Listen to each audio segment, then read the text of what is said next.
Allez, bienvenue dans PCA Podcast, Parcours Confidence Antilles, le podcast où des acteurs professionnels aux Antilles vont nous partager leur histoire dans le monde de l'entreprise en tant que salarié ou entrepreneur. Allez, go!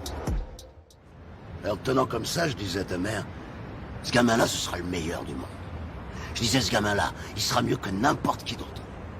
Et t'es devenu le plus beau, t'étais une merveille. Bienvenue dans cet épisode de PCA Podcast avec Mylène. Comment vas-tu, Mylène? Eh bien, ça va, merci. Alors, je rigole déjà parce que on parlait un peu avant et puis on rigolait. Mais bon, la première question, tout simplement, comme d'habitude, qui es-tu? Eh bien, je suis Mylène Colmar, je suis journaliste indépendante, consultante éditoriale à la tête de ma propre entreprise qui s'appelle Plume Caraïbes. Et puis, je suis aussi blogueuse depuis, je vais pas dire la date, si depuis 2007. Je suis aussi co-créatrice du magazine Foodzille, qui sort tous les 4 mois en Guadeloupe, et puis co-créatrice de la maison d'édition The Flamboyant Agency. Voilà. Très, très intéressant tout ça. Qu'est-ce que tu as fait comme étude? Alors, j'ai commencé par la fameuse classe, enfin, j'ai eu mon bac au lycée de Bainbridge, le bien connu, le mythique, comme j'aime dire. Et ensuite, en 2000, je suis partie à Paris, j'ai fait une classe préparatoire, Hippocagne, Cagne. Et ensuite, j'ai fait un master de littérature française à la Sorbonne. Et ensuite, j'ai eu un diplôme de journalisme à l'Université de Montréal au Canada. Donc, un parcours un petit peu pas en zigzag, mais dans la droite lignée de ce que je voulais faire. Et pourquoi tu n'es pas resté soit au Canada ou soit en France? Alors, j'ai jamais envisagé ma vie dans l'Hexagone. Donc, de toute manière, moi, j'étais partie pour faire des études et je savais que j'allais pas rester. Après, je suis pas une amoureuse de Paris. J'ai apprécié mon expérience à Paris, mais voilà. Et au Canada, j'aurais pu rester. J'ai envisagé, mais j'ai décidé de rentrer en Guadeloupe parce que, pour des raisons familiales, ma mère avait besoin de moi, donc il fallait que je rentre. Et puis j'ai eu du mal avec l'hiver. Je vais pas mentir. C'est quand même une bonne raison. 6 mois de température très très très très basse, c'est un peu compliqué. Donc j'ai préféré rentrer. Je regrette pas. Ok. On va rentrer dans tes petits choix, mais pourquoi le journalisme? Alors, le journalisme, en fait, vraiment, c'est une vocation. Et quelquefois, ce mot-là est galvaudé, mais j'aime bien le dire, parce que je veux faire ça depuis l'âge de 6 ans. Donc, j'ai vu un jour Anne Sinclair à la télé, elle interviewait Mitterrand. C'est l'ancienne femme de DSK. Voilà, exactement. Mais c'est avant tout une journaliste que j'admire beaucoup, Totalement. qui a un très beau parcours, même si je pense qu'il aurait pu être encore meilleur, mais bon, ça c'est mon avis. Et j'ai dit à ma mère, mais c'est ce que je veux faire en fait, je veux donner la parole aux gens, etc. Et ensuite, après, j'ai vite compris que c'était être journaliste. Et ensuite, j'ai compris que je voulais pas en fait faire ça. Et donc, j'ai fait de la presse écrite. Mais en tout cas, le métier même de donner la parole aux gens, c'est... Puis, je suis une grande bavarde, donc et une grande curieuse. Donc, c'était dans la droite lignée de ce que je suis en fait. Ben, on va rentrer dans le vif du sujet. Qu'est-ce que tu penses de la déontologie des journalistes? Waouh, ça, c'est vraiment une question... La déontologie, c'est vraiment un grand mot en fait. C'est vraiment mettre une pression sur les journalistes. C'est vraiment...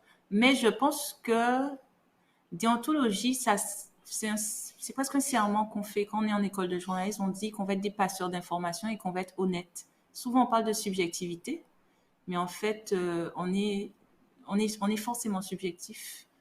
Et donc, on va essayer d'être honnête.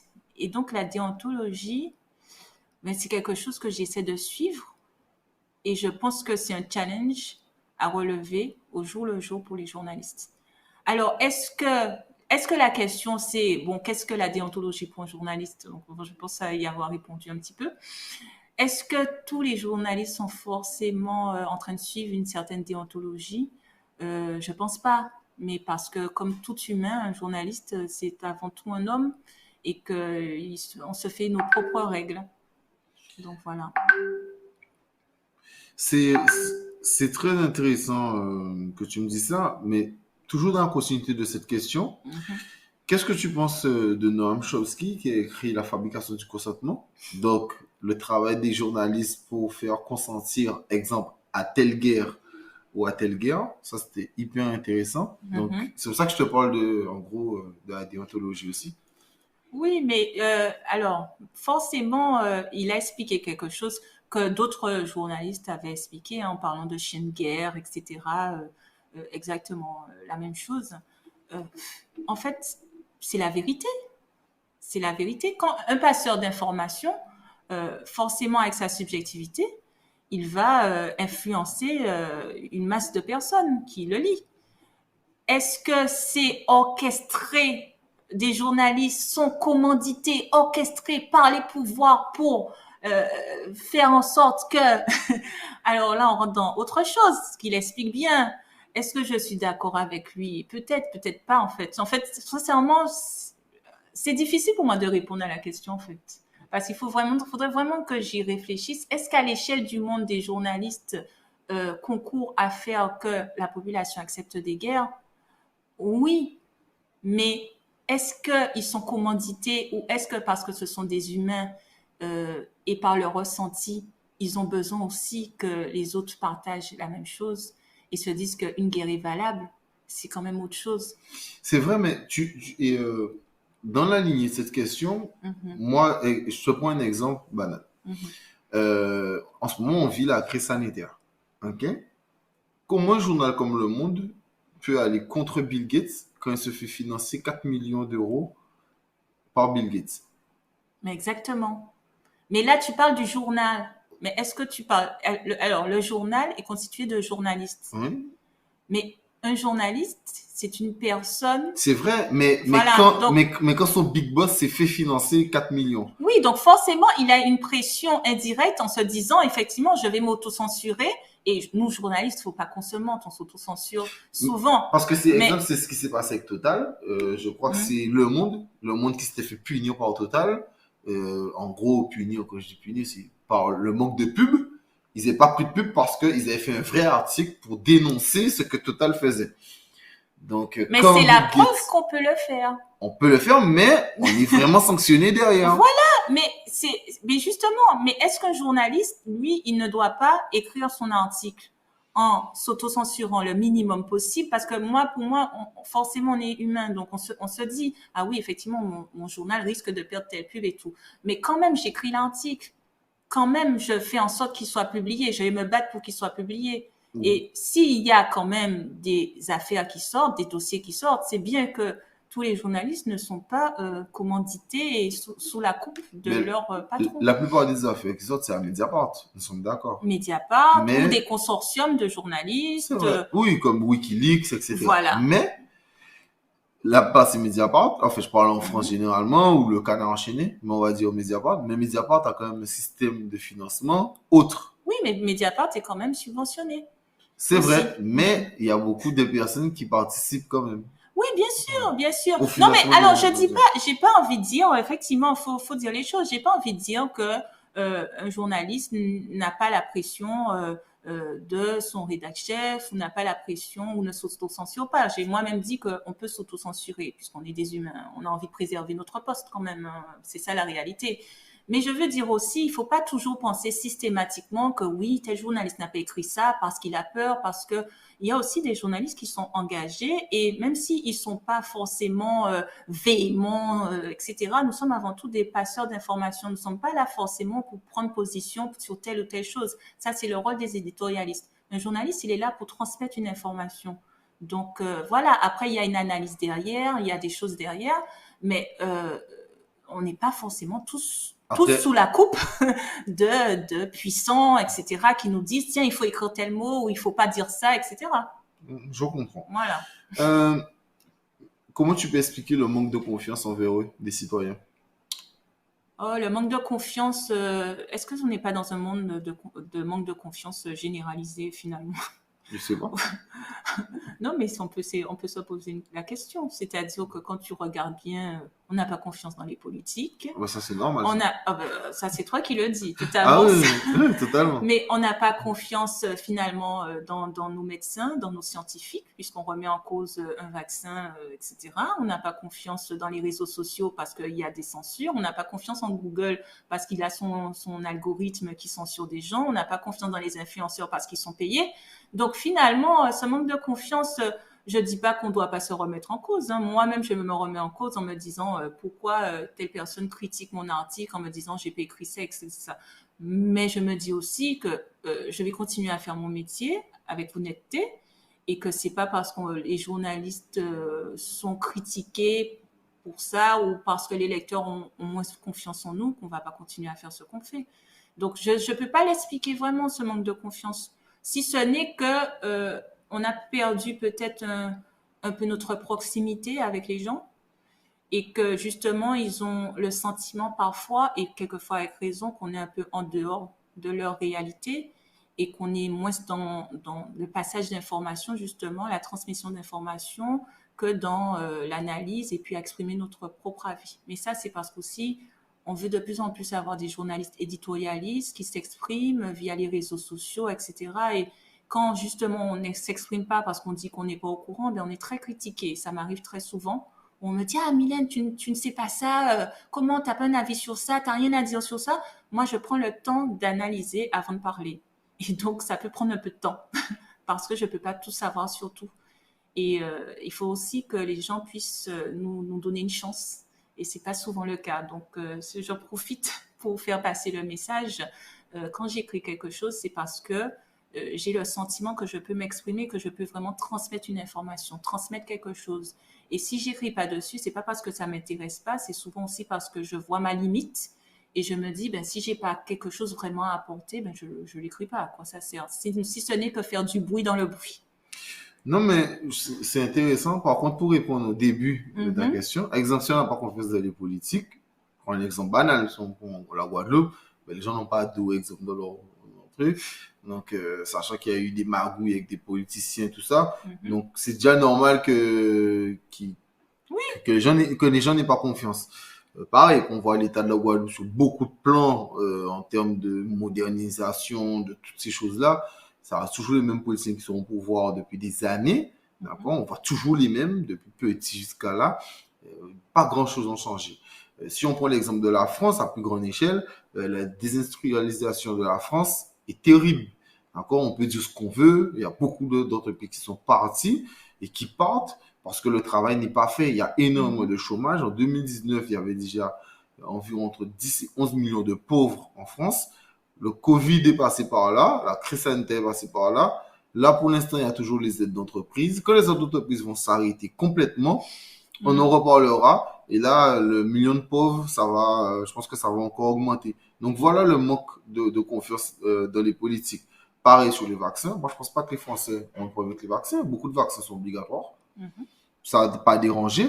Quand Marisol Touraine a fait passer plus de vaccins obligatoires pour les enfants, bon, ça gueule un peu, mais bon, ça n'a pas fait autant de trucs. On s'est pas dit, on est en dictature, tout ça, parce que ça restait des vaccins qui étaient déjà éprouvés.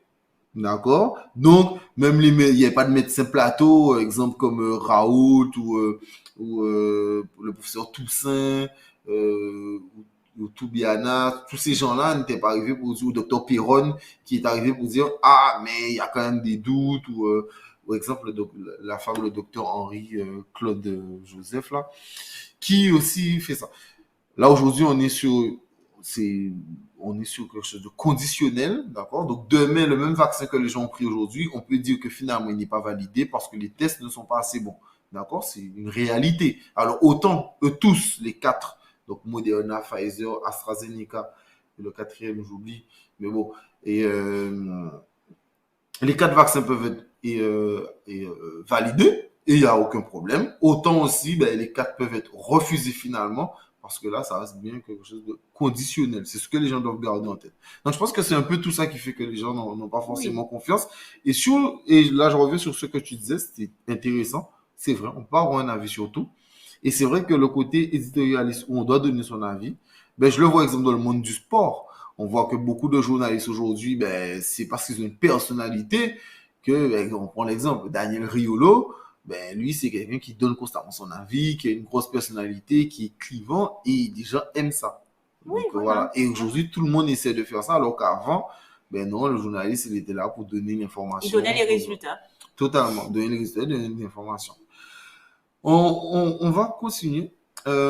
Qu'est-ce que tu penses des nouveaux médias? Alors, quand je dis nouveaux médias, c'est les podcasts, les pages sur Instagram, il y en a énormément aujourd'hui. Les blogs, les magazines, exemple comme mon partenaire Neg Magazine, tu vois?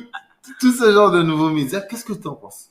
Mais écoute, j'aime beaucoup, bien sûr. De toute manière, moi, je ne peux qu'être super enthousiaste du développement de tous ces médias, puisque ça permet d'avoir une diversité. Et j'avoue qu'il y a encore 10 ans, quand je suis rentrée, peut-être un peu moins, je trouvais vraiment qu'il n'y avait pas de diversité. Je trouvais qu'effectivement, les médias traditionnels étaient encore très importants dans la Caraïbe, je parle. Et que ça manquait d'entendre d'autres voix, d'autres points de vue. Donc, le fait qu'il y ait tous ces développements, j'aime particulièrement les podcasts. Moi, je suis très à l'écoute, donc j'aime beaucoup. Mais après, il y a ceux qui font des talk shows, etc. Bon, il y en a pour tous les goûts et je peux qu'être d'accord avec ça. Après, là, c'est mon côté vraiment journaliste qui revient un petit peu. Je trouve qu'avant de se lancer, il faudrait peut-être déjà essayer de fixer une ligne éditoriale, essayer quand même d'atteindre une certaine qualité, une certaine vision de ce qu'on veut faire. Et souvent, ce qui est dommage, c'est que des gens se lancent dans un format nouveau média en se disant, c'est facile, hein, j'ai mon ordinateur, je me lance, etc. Mais on sent que c'est pas assez fouillé. Et c'est dommage puisque, quitte à faire un nouveau média, autant innover et autant apporter vraiment quelque chose. Donc, Neg Magazine, par exemple, c'est super, quoi. C'est pas parce que c'est ton partenaire, mais j'aime beaucoup le concept. Ou même Identité Caraïbe. Identité Caraïbe, et on peut en citer plein d'autres. Hein. Naosi B, que j'aime beaucoup aussi, qui est un blog qui apporte beaucoup d'informations. Le Mois Podcast, le Moicast. Voilà, le Moicast. Puis j'en ai plein d'autres que je suis. Hein, donc oui, moi j'adore. Après, c'est ça mon petit bémol, je le dis toujours, mais là, c'est mon côté vraiment fouiller, travailler, faites en sorte que ça soit excellent. Mais, exemple, c'est ce que j'aime bien avec Neg Magazine, c'est un magazine par année. Exactement. Donc, au moins, je sais qu'au bout d'un an, c'est que tu as pris le temps de travailler le sujet, de réfléchir à savoir c'est quoi la prochaine édition. Alors que si on sort un magazine chaque mois, on a déjà encore moins de temps de travailler, moins d'intervenants. Donc, c'est autre chose. Voilà, c'est compliqué. Là, on va revenir un peu sur toi. Pourquoi tu as créé ton blog? Alors, j'ai créé mon blog. J'étais blogueuse depuis 2007. J'ai fait 3 blogs avant mon blog actuel. Tu es sur Skyblog? J'étais sur Blogger à l'époque, la plateforme de Google. Eh oui, c'est un temps que les jeunes de moi, ne connaissent pas. Mais ouais, j'étais. En fait, on a tous dit à un moment, il y a des blogs, machin, et tout, et puis je suis blogueur, ça le faisait bien, quoi. Voilà. Et en fait, j'ai vraiment créé mon blog à mon nom en 2015 parce que je voulais parler de choses, j'ai pas envie de dire sérieuses, mais approfondir les choses. Et il me fallait une vraie plateforme pour parler de la Caraïbe. La Caraïbe, ça me tient à cœur. Pas la Caraïbe seulement insulaire. Je parle toujours de Grande Caraïbe avec les territoires continentaux, la Guyane, etc. Et je voulais dépasser la carte postale habituelle. Et je trouvais que j'avais quelque chose à apporter. Alors, je ne sais pas ce que j'apporte finalement, mais parce que c'est toujours difficile et quelquefois je me perds même dans mon blog moi-même. Mais au moins, je peux pas. J'ai mon propre support et ça me tient toujours à cœur d'avoir mes propres supports pour dire ce que j'ai à dire. Et voilà. Et c'est pour ça que j'ai créé mon blog. Hein. Et depuis, je le développe. J'ai à peu près 3000 lecteurs par mois. Et je suis très fière d'avoir ce nombre de lecteurs-là. Ça paraît pas énorme par rapport à d'autres, hein, mais dans la Caraïbe, c'est assez conséquent. Et surtout, j'ai beaucoup de retours positifs. Et voilà, j'apporte ma pierre à l'édifice pour construire une grande Caraïbe comme je la souhaite. Comment tu choisis tes sujets? J'ai un blog généraliste qui parle de la Caraïbe. Donc, j'aborde des sujets qui me tiennent à cœur. Après, j'ai toujours des sujets marottes, hein, tout ce qui est environnement, entrepreneuriat, ben, ça me plaît, donc forcément, voilà, j'en parle beaucoup. Mais après, s'il y a une musique qui me plaît, j'en parle. S'il y a une découverte culinaire qui me plaît, j'en parle. En fait, voilà, c'est au gré de l'actualité. Mais est-ce que aussi le fait d'avoir ton blog ne te permet pas aussi de décompresser par rapport à ta Mhm. maison d'édition? Ah oui, mais en fait, Est-ce que c'est ouais, pas aussi ton hum. exutoire? Ah oui, c'est exactement ça. Mon blog, c'est mon espace de liberté. Et je dis ça tout le temps. Euh, Mon métier n'est que contrainte. Contrainte par rapport à un nombre de mots, contrainte par rapport à un sujet, contrainte par rapport voilà, à des choses, un support qui est défini. Par exemple, faut dire c'est de la nourriture. Bon, on peut essayer de parler d'autres choses un petit peu, mais bon, ça reste de la nourriture. Tandis que mon blog, ben, j'aborde ce que je veux. Et je ne me mets pas de limite, ni en termes de longueur, ni en termes de sujet. Je fais ce que je veux. Effectivement, c'est vraiment un espace de décompression. Tu as bien trouvé le mot. C'est gentil. C'est gentil. Euh, j'ai vu que tu mets des jeunes en avant. Mhm. Pourquoi? Parce que j'allais dire quelque chose impulsif, mais c'est la vérité. C'est que sans jeunes, qu'est-ce qu'on va faire dans notre société prochaine? Je sais pas. Ah ben justement, mais c'est en fait ce que je comprends pas, c'est qu'en fait c'est naturel de mettre des jeunes en avant. Après, Peut-être pour toi, mais pas forcément pour tout le monde. mais c'est ça. Mais en fait, vraiment, là, je suis peut-être là, c'est ma naïve qui me reprend ou mon utopiste. Mais je trouve que quand on a un support, la première chose qu'on doit essayer de faire, c'est de mettre des jeunes en avant. C'est la première chose parce qu'en fait, si eux ne font pas des choses, n'imposent pas une dynamique, c'est eux qui vont définir notre société. Si on peut pas établir une vraie relation déjà avec eux, parce que bon, moi j'ai un certain âge, hein, je ne cache pas mon âge, j'ai 39 ans. Je, Même si certains se disent jeunes à 39 ans, j'ai pas la prétention de me dire ça parce que moi je collabore avec une jeune femme qui a 20 ans et quand elle me parle quelquefois, elle doit m'expliquer des choses quoi. Mais c'est eux qui vont définir notre société, c'est eux qui demain vont construire la Guadeloupe. Et quand on leur dit, il ne faut pas que ça soit juste une phrase en se disant ouais ben oui la jeunesse machin et tout, c'est la vérité. Donc si je les mets pas en avant alors que j'ai un blog, alors que j'ai des supports, euh, eh ben ils vont peut-être se désespérer comme beaucoup que je rencontre. Ils vont peut-être partir comme beaucoup que je rencontre. Ils vont pas revenir comme beaucoup que je rencontre. C'est Et, malheureux, hein? et c'est ah oui.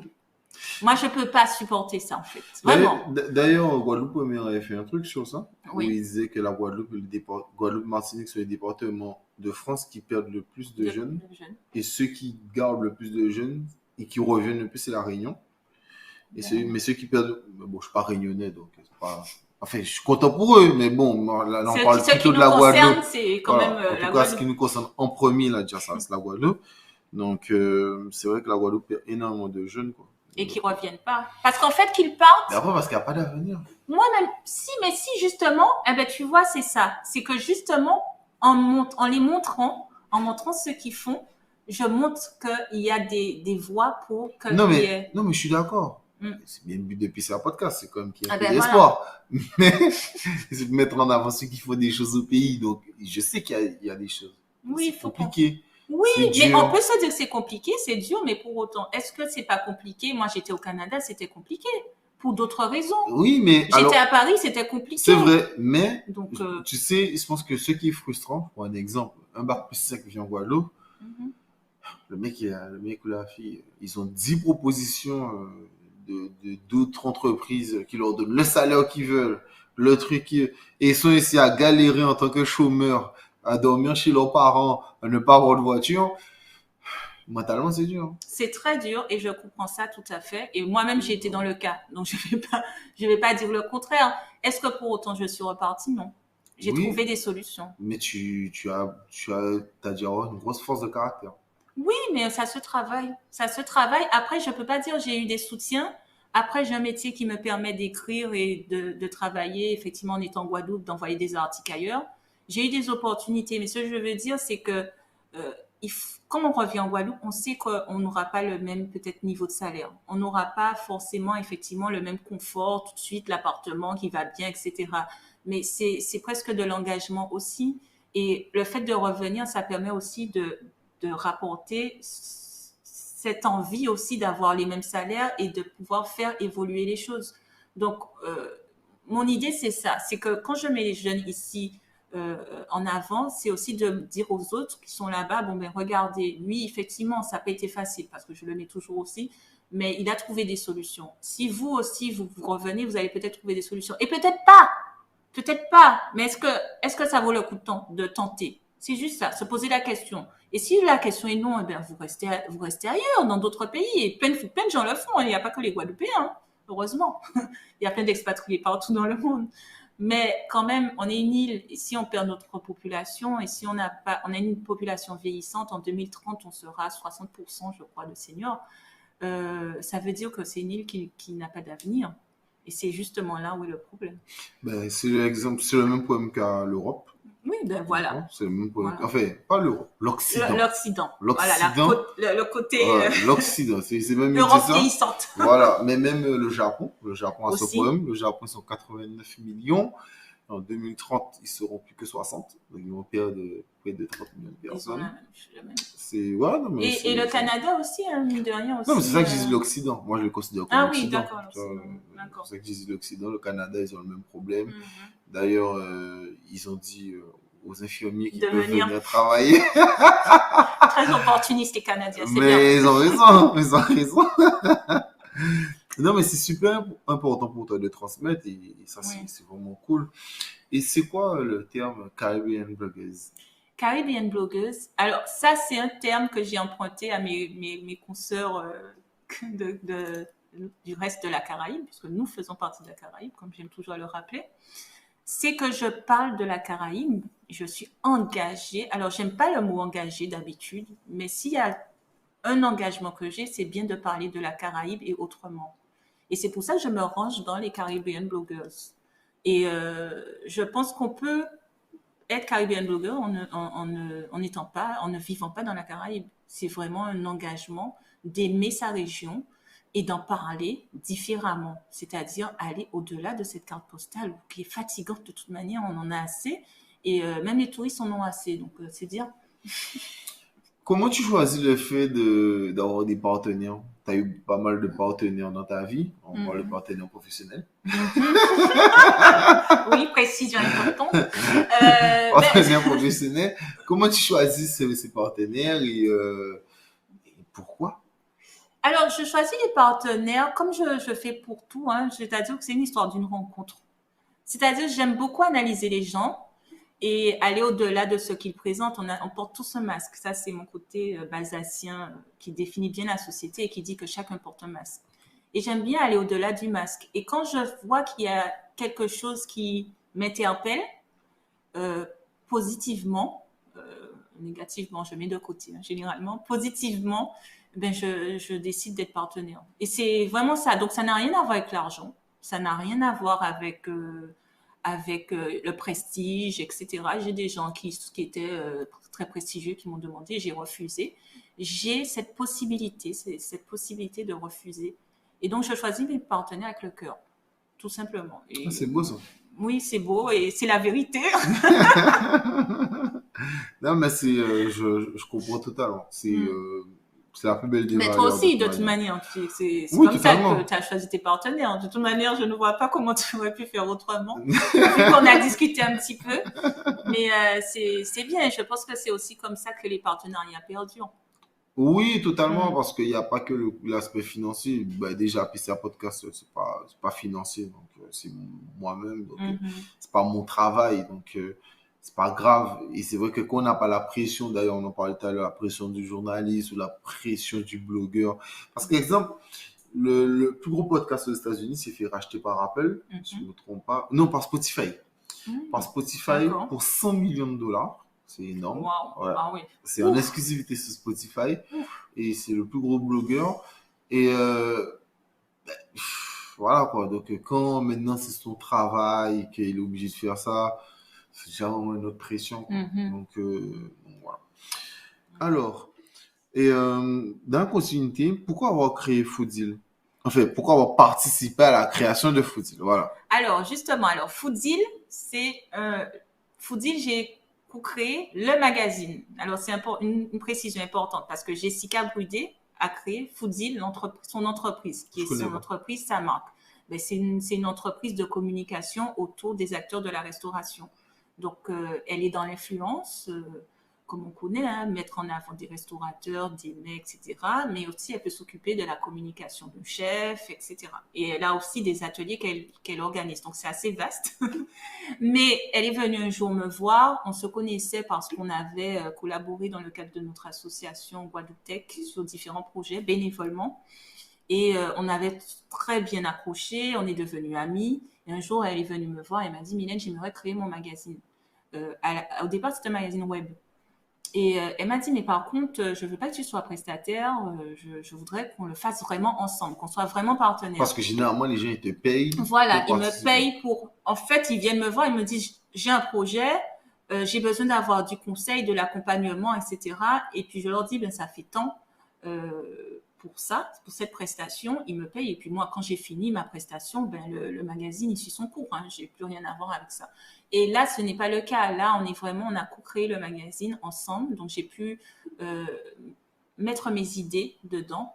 Et en fait, on a la responsabilité financière, juridique partagée. On est à 50% associés. Mais comment financer Foodil? Parce que Alors, c'est gratuit. Foodil est un magazine gratuit. Merci de le préciser. En tout cas, pour nous. Ah oui, voilà, pour vous, parce que voilà. Alors, comment ça se passe? C'est la première question qu'on me pose souvent. C'est un magazine où il y a des annonceurs. Donc, c'est de la pub. Ils achètent des encarts d'une page, 2 pages, un quart de page, et puis ils nous payent pour figurer dans le magazine. Alors, ils nous payent parce qu'ils savent que c'est un magazine de qualité, que c'est un magazine distribué à 10 000 exemplaires, que c'est un magazine qui se retrouve aussi sur le web et qui vont avoir un maximum d'exposition, de communication via ce support-là. Donc, effectivement, on a beaucoup de beaux annonceurs que je salue. Je ne manquerai jamais de les saluer parce que sinon, on ne sortirait pas. Totalement. Non, mais c'est bien. Hein.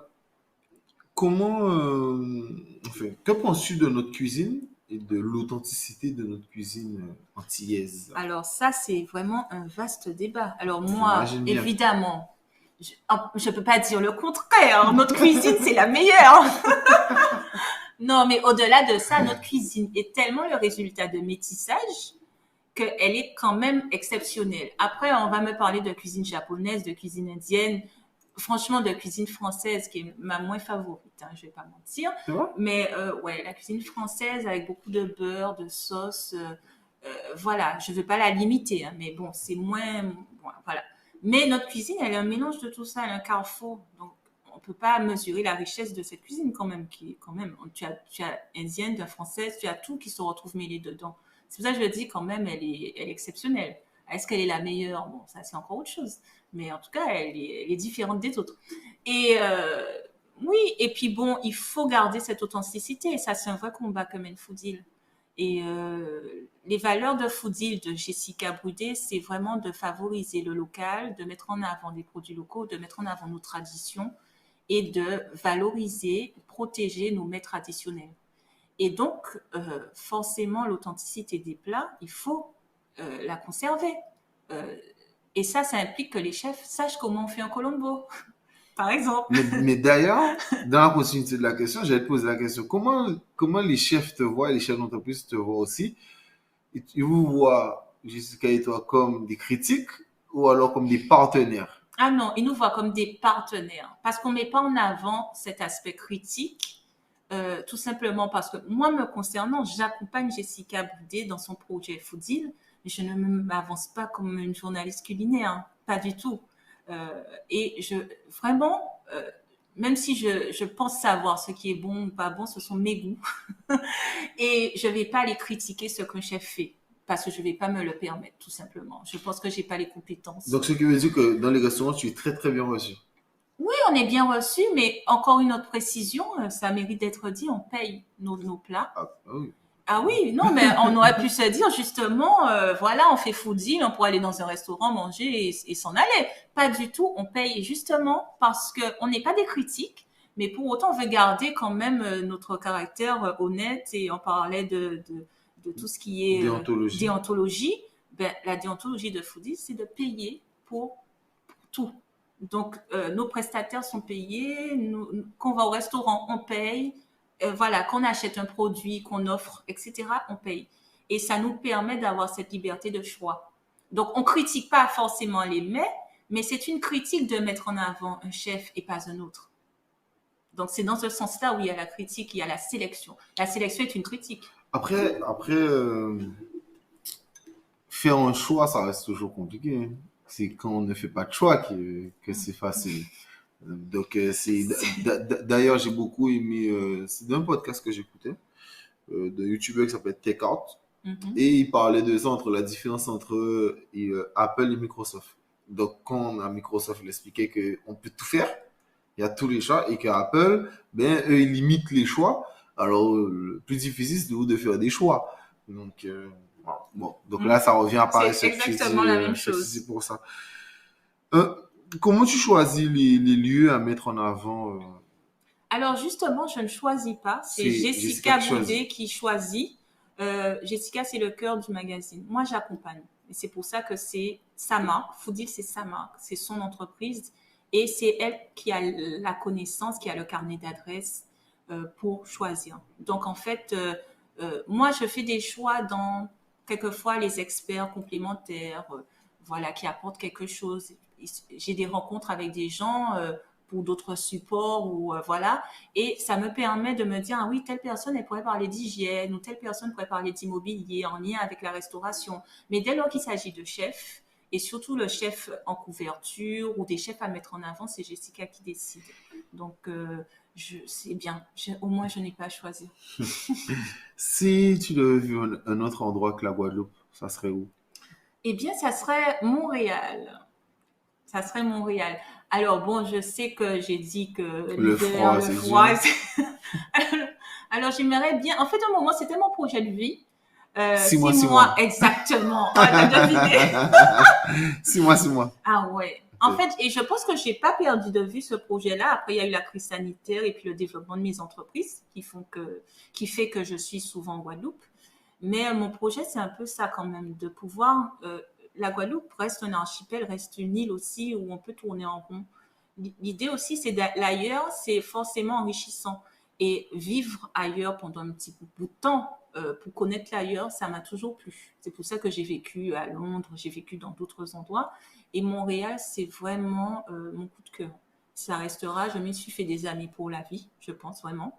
Parce que ça fait des années que je suis partie et pourtant on est toujours en contact. Et en plus de ça, je pense que c'est ceux qui se rapprochent le plus de la Caraïbe, bizarrement. Donc, donc ça me plaît. Et c'est mon projet, je pense. En finalité, je ne sais pas quand. Tu t'intéresses beaucoup à l'art, la musique, sur ton blog. Comme tu as dit, tu parles un peu de tout. Qu'est-ce que tu aimes et qu'est-ce qui fait que tu t'intéresses à ça? Ben, en fait, tu sais, tout ce qui est musique et art, c'est comme si c'était une porte d'inspiration. Parce que mon métier, il est très chronophage et très solitaire finalement. Parce qu'en fait, sur le terrain, moi j'adore le terrain, j'adore parler aux gens. Ça se voit que je suis une bavarde née, hein, de toute manière. Mais ça fait que souvent je suis chez moi aussi à écrire devant mon écran et à écrire, à taper des choses. Et puis je suis toute seule, quoi. Donc, et souvent mettre de la musique, ça m'accompagne. Et avoir ben là tu es dans mon bureau, avoir des œuvres qui m'entourent, avoir des objets qui me rappellent des voyages, etc. Ça me permet de rester inspirée. Et c'est ça que l'art m'apporte en fait, c'est l'inspiration.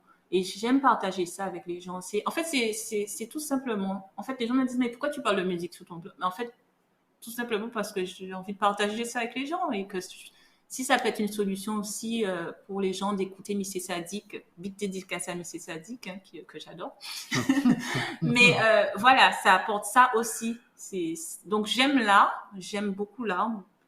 Et en plus, de toute manière, je pense que si j'avais pas été journaliste, j'aurais sûrement été décoratrice ou quelque chose, ou galériste ou archiviste, enfin quelque chose où je serais entourée d'objets. Parce que c'est ce que j'aime aussi. Donc forcément, je le partage avec d'autres. Ça me paraît naturel. D'ailleurs, en musique, on parlait d'une très petite artiste qui s'appelle Nina Simone. Elle n'est pas très connue. Elle n'est pas très connue. Je conseille aux gens s'ils ne connaissent pas. Ouais, mais je vais faire quelque chose sur Nina Simone et je t'invite aussi à faire quelque chose sur Nina Simone. Il faudrait, en fait, moi je pense qu'on ne parle pas assez de Nina Simone et c'est vrai que tu m'as dit qu'il y a ce documentaire sur Netflix. Ouais. Et Mais franchement, What's Happened. ah ben ouais, What's Happened sur Netflix d'accord. qui est top. Mais il faut que je le regarde parce Ben, je te qu'effectivement, je l'ai vu conseille. passer, je l'ai mis en favori. Sincèrement, pour moi, Il est bien fait. c'est très complet, Mm. c'est très bien fait. Je pense que quand on parle d'engagement dans la vie, il faut parler Ah de ouais, Nina Simone. ah ouais. Moi, j'ai lu 2 livres sur elle et en fait, je la connaissais pas du tout. J'aimais sa musique. Et après, j'ai lu un livre et j'ai trouvé ça passionnant. Mais ce qui est fort en plus avec Nina Simone, pourquoi c'est intéressant? Parce que ça fait partie de l'actualité. Pourquoi je voulais te dire ça? Parce que le film de Billie Holiday est sorti. Mhm, D'accord? Donc, pour ceux qui ne connaissent pas Billie Holiday, je vous conseille d'aller chercher Billie Holiday. C'est avant Nina Simone. mhm, Et elle a rendu Strange Fruit mhm, connu, mhm. qui n'est pas une chanson d'elle. C'est un poème qui avait un autre nom. Elle a changé le nom, elle a changé quelques paroles. Elle ne s'est pas approprié la musique, on lui a donné. Donné, oui. Voilà. Elle a chanté ce son, mais je préfère la version de Nina Nina Simone. Simone, que je trouve extraordinaire. Non, Donc mais. voilà, donc ça Non, fait mais. partie un peu de l'actualité, mais je vois de qui Nina Simone s'inspire. Billie Holiday, c'était une femme qui était Oui. dure, elle avait des convictions de fou. Après, c'est vraiment une sale vie. Sa mère était prostituée, elle était prostituée très jeune. Elle s'est fait poursuivre par le gouvernement parce qu'elle a chanté Strange Fruit pendant longtemps. Mhm, Donc, Nina Simone qui arrive, qui chante ça, et Nina Simone qui se fait dégager des États-Unis, enfin, qui part des mhm, États-Unis, qui était amie avec les Black Panthers. Le parrain de sa fille, c'est Malcolm X.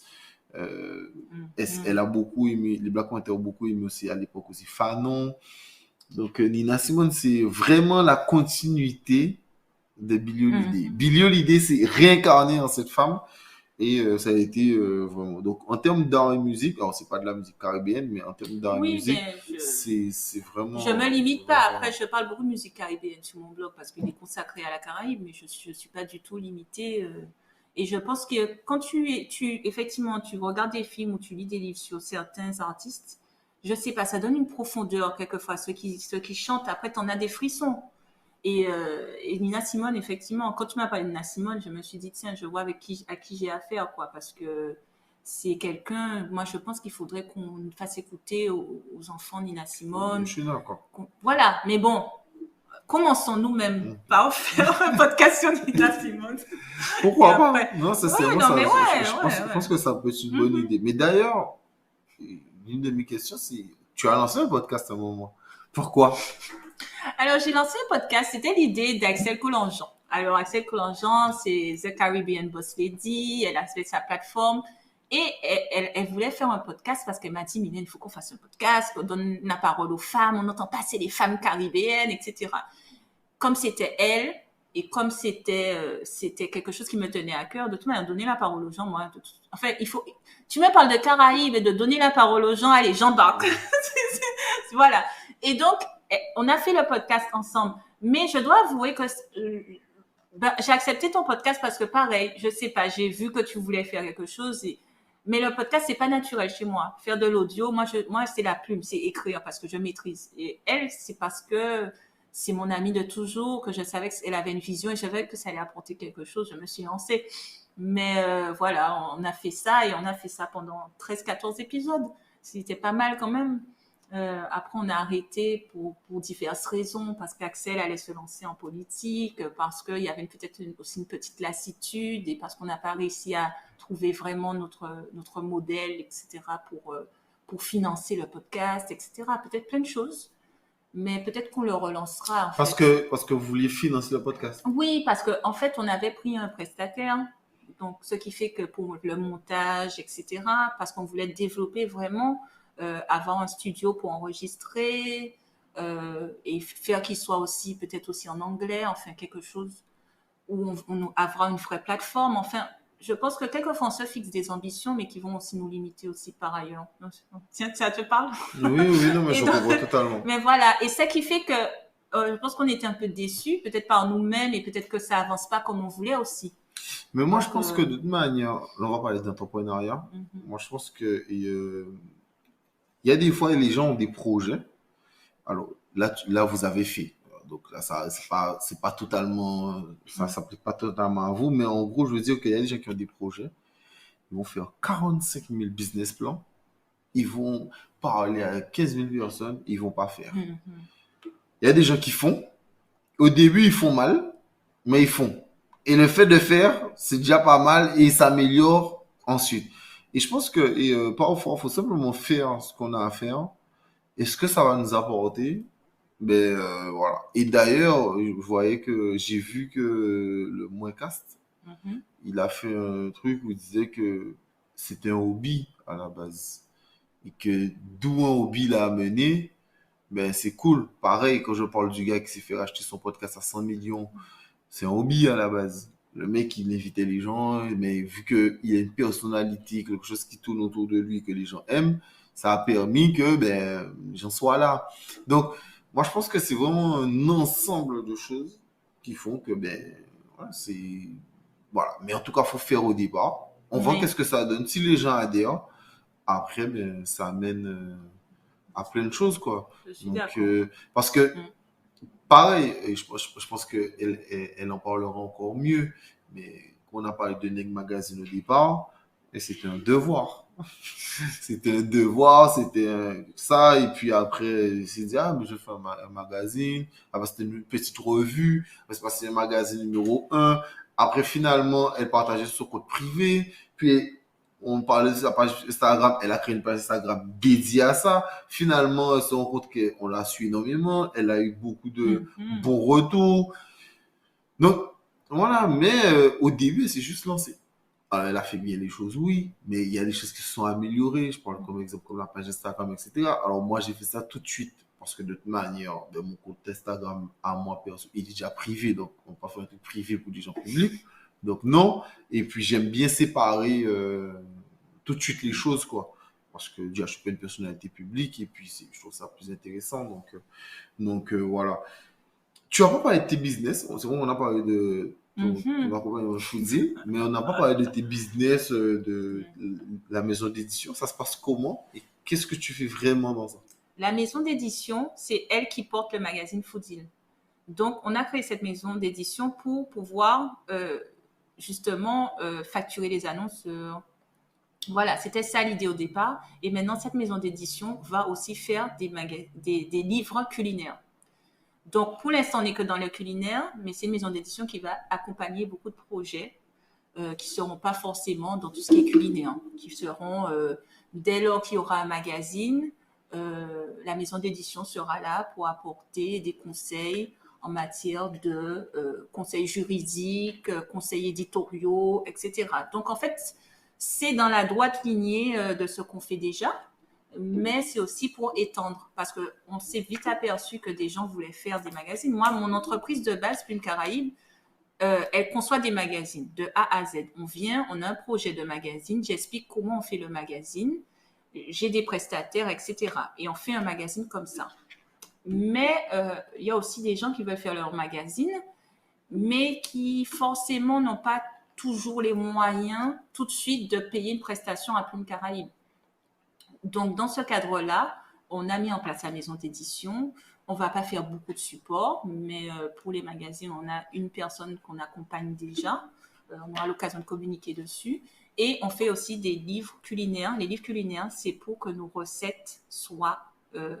parce que pour l'instant, nos recettes sont quand même dans l'oralité, cette fameuse oralité. On se passe les petits carnets, etc., etc. On veut qu'il y ait des livres de recettes avec nos mets culinaires. Comme ça, justement...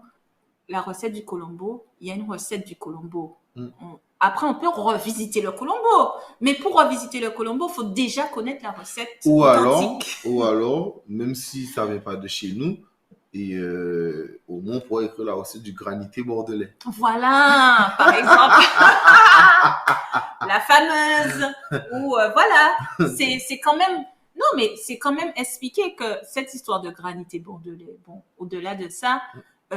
on a dit oui, le cinnobol, ça existe partout. C'est vrai que de la glace pilée avec un sirop qu'on met sur ça.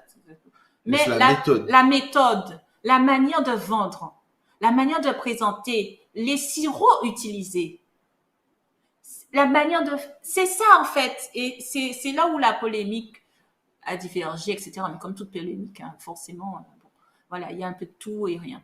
Mais l'idée quand même, c'était de dire, nous avons une manière de faire qui est reprise à Bordeaux sans qu'il mentionne le fait que ça a été vu en Guadeloupe et que c'est la reproduction de ce qui se fait en Guadeloupe quand même. Donc, Alors, ce qui m'a dérangé personnellement, bon, qu'on dise granité bordelais, ok. Oui, Après, on dit, ils ont expliqué aux gens que bon, ben, c'est le fait de mentir, de dire que c'est un concept voilà, c'est ça. unique. Donc, C'est ça. ils disent que c'est un concept unique. Voilà, c'est ça. Et c'est pas l'entreprise, c'est la femme qui a partagé la vidéo. Elle a fait une story où elle expliquait que elle a dit que c'est un grand thé bordelais. Elle a repris ça parce que c'était fait à Bordeaux.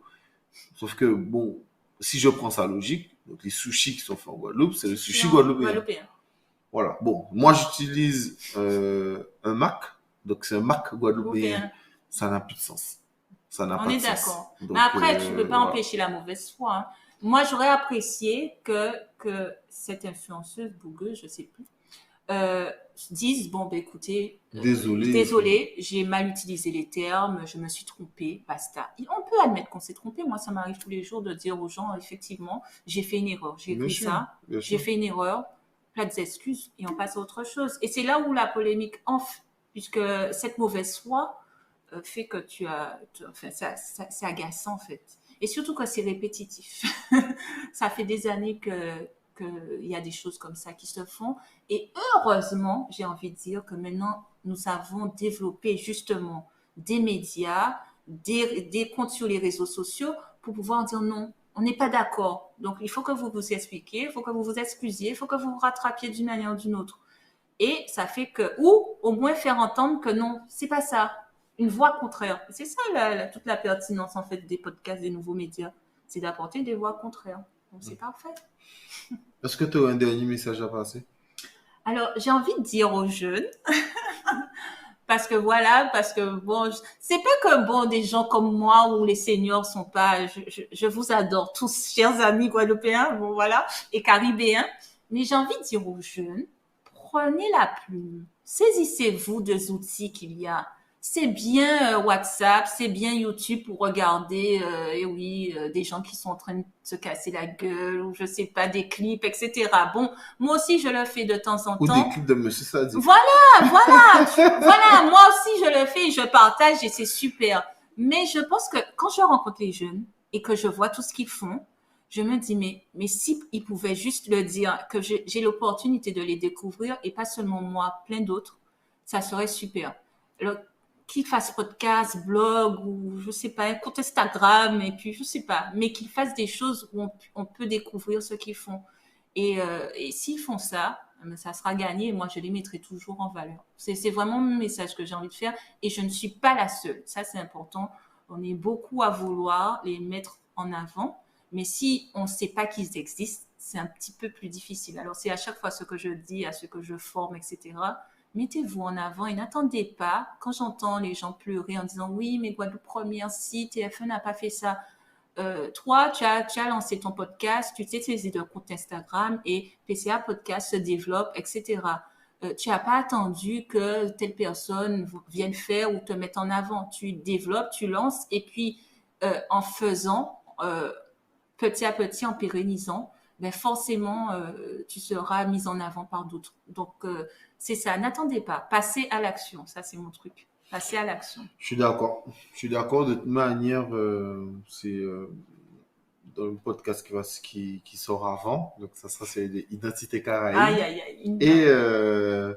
Et on parle de ça, c'est quand elle a créé son blog Identité Caraïbe parce qu'elle ne trouvait pas les informations.